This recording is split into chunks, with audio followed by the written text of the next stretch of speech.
काँग्रेस तालुका अध्यक्ष महिला सूर्यकांता दिंडाळकर, जिल्हा उपाध्यक्ष युवक काँग्रेस राहुल वानखेडे, प्रफुल्ल खंदारे, तालुका अध्यक्ष चेअरमन खरेदी विक्री संघ विद्यानंद नलावडे, कैलासराव गुगरे, नामदेवराव शिंगणकर आणि ज्येष्ठ काँग्रेस नेते पंजाबराव भालेराव,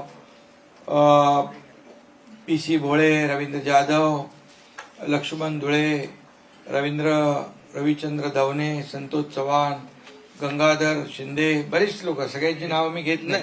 सरपंच आहेत, युवक काँग्रेस सदस्य आहेत, आपल्या खरेदी विक्री संघाचे संचालक आहेत, त्याचबरोबर तालुका अध्यक्ष महिला आहेत, युवा अध्यक्ष आहेत, काँग्रेसचे सर्व या ठिकाणी मला वाटतं उमरखेड मधले सगळे पदाधिकारी, उमरखेड महागाव मधले सर्व काँग्रेसचे पदाधिकारी आज साहेबराव कांबळे यांच्या सोबत शिवसेनेमध्ये दाखल झालेले आहेत. मी त्या सगळ्यांचं मनापासून स्वागत करतो आणि मनापासून साहेबराव कांबळे यांना धन्यवाद देतो की त्यांनी आपले मंत्री संजय राठोड यांच्या मार्गदर्शनाखाली ही जी निवडणूक आहे दुष्यंत चतुर्वेदीची ती बिनविरोध केली. याबद्दल मी त्यांचं मनापासून अभिनंदन करतो, मनापासून त्यांना धन्यवाद देतो. खरं म्हणजे त्यांनी गेले अनेक वर्ष काम करत असताना त्या ठिकाणी जी उमरखेडची निवडणूक झाली विधानसभेची, 93,000 मतं त्यांना मिळाली होती. आणि आता शिवसेना आणि साहेबराव कांबळे हे ताकद जी आहे आता त्या ठिकाणी वाढणार आहे आणि तिथं संजय राठोड यांच्या मार्गदर्शनाखाली साहेबराव कांबळे या ठिकाणी शिवसेनेचं काम वाढवतील. दुष्यंत चतुर्वेदी हे आमदार झालेले आहेत, त्यांचंही मी मनापासून अभिनंदन करतो. ते बिनविरोध झालेले आहेत आणि म्हणून आजचा हा प्रवेश जो आहे हा अतिशय महत्वाचा आहे. यामुळे आपला मतदारसंघ उमरखेड महागाव या मतदारसंघामध्ये देखील ताकद आता वाढलेली आहे. याचबरोबर उभाट्याचे पण काही लोक पदाधिकारी, उभाट्याचे पण उपनगराध्यक्ष आणि इतर काही पदाधिकारी त्यांनी प्रवेश केलेला आहे. त्यामुळे या भागामध्ये जे संजय राठोड पालकमंत्री आहेत तिकडं आणि त्या भागात आता ही अशी साहेबराव कांबळेंसारखी पदाधिकारी शिवसेनेत येत आहेत एका विश्वासाने. त्या विश्वासाला सार्थ करण्याचं काम आमच्या शिवसेनेचे लोक करतील. आणि या भागामधले जे काही प्रश्न त्यांनी सांगितले की पीक विमा असेल, वीज भट्टीवर काम करणाऱ्या ज्या आपल्या भगिनी आहेत त्यांना जो काही योजनेतला लाभ मिळाला पाहिजे, त्याचबरोबर शिवाजी महाराजांचा पुतळा उभारणे आणि या सर्व जी काही तिथली विकासाची कामं आहेत त्याला चालना देणे, अशा प्रकारचं काम साहेबराव कांबळे आणि आमच्या सर्व जुने पदाधिकारी आहेत त्यांची मागणी आहे.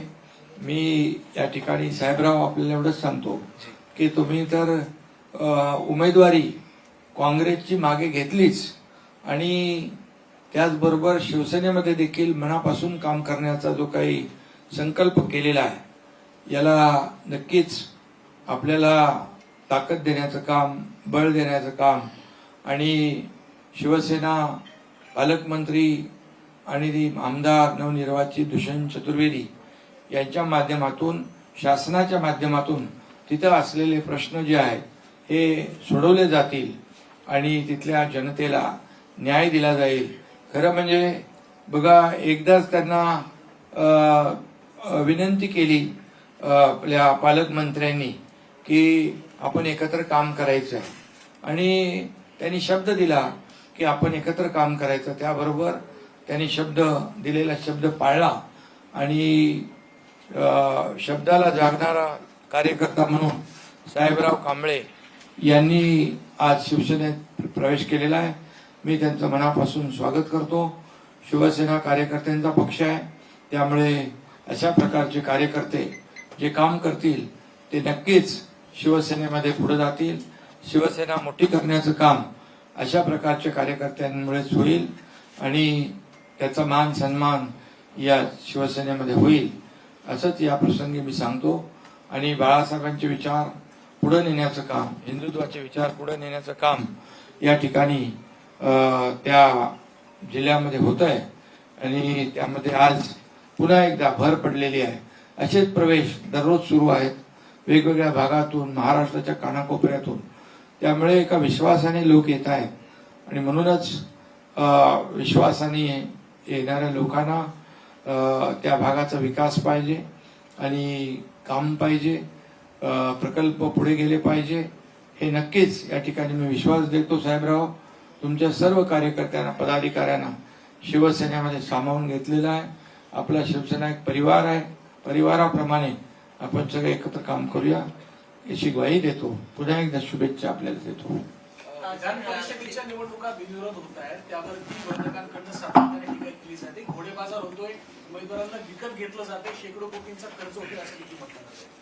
आणि कालच खरं तर बिनविरोध निवडणुका झाल्यात आणि आज सागरराव तुमच्या इकडे प्रवेश करतायत.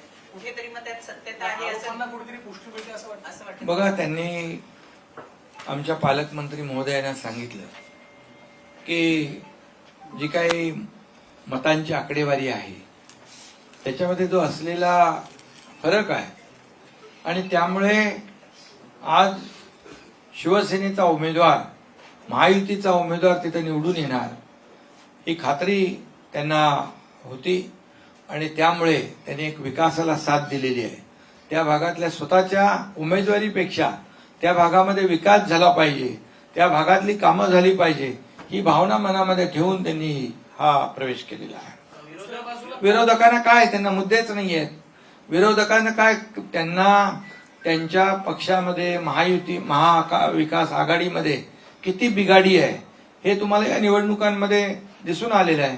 कोण कुठे कोणाचा पायपूस नाहीये, कोण कुठे उमेदवारी मागे घेतो, कोण कुठे भरतो, काय करतो हे त्यांनाच माहित नाही. त्या उलट महायुती दमदारपणे या ठिकाणी निवडणुका लढते आहे आणि त्यामुळे 17चे 17 महायुतीचे उमेदवार या निवडणुकीमध्ये निवडून येतील. आज आपण जर पाहिलं तर केंद्रामध्ये देखील आपण पाहिलं तर देशाचा जो काही विकास सुरू आहे मोदी साहेबांच्या मार्गदर्शनाखाली त्यांच्यावर टीका करतायत. म्हणजे त्यांच्याकडे मुद्दे नसल्यामुळे हे सगळे टीका टिप्पणी, आरोप प्रत्यारोप या सगळ्या गोष्टी आज त्यांच्याच उमेदवारांवर ते आरोप करतायत. म्हणजे त्यांच्या उमेदवारांवर, पक्षाच्या पदाधिकाऱ्यांवर आरोप करणं किती योग्य आहे आणि म्हणूनच त्यांच्यावर विश्वास नाही, पक्ष नेतृत्वावर विश्वास नाही आणि म्हणूनच या सगळ्या गोष्टी ज्या आहेत त्या या ठिकाणी घडत आहेत. मुंबई शहरामध्ये वरळीमध्ये एक तरुणाचा मृत्यू जो आहे तो लाईव्ह कॉन्सर्ट कार्यक्रमात झालेला पाहायला मिळतो. काल हा कार्यक्रम वरळी मध्ये होता.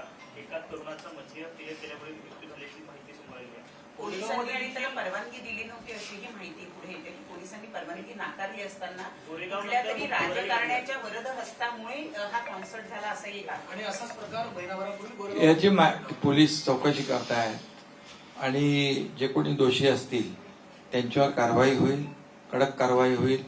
गोरेगावचं देखील आपण पाहिलं की अगदी पाळामुळं खोदण्यापर्यंत, अगदी शेवटच्या आरोपीपर्यंत पोहोचण्याचं काम पोलिसांनी केलंय, करतायत.